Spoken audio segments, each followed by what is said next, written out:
Here's how to delete your search history on TikTok. Now open up the TikTok app on your iPhone or Android, and you have two different options. The first one is you can tap on the search icon at the top right. And from here, you can see your searches, and you can just tap on the little X to delete one or multiple different ones.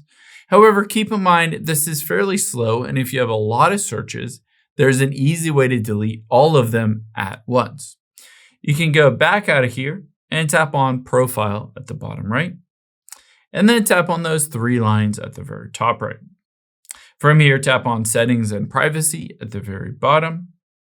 And now from here, you'll be able to see midway down towards the bottom there is Activity Center. Let's tap on that.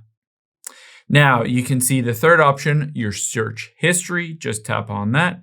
And all you need to do is tap on Select at the top right. You can select them one by one, or hit at the bottom left, hit Select All Search History, and then hit Delete All and Delete, and that will wipe out your entire search history.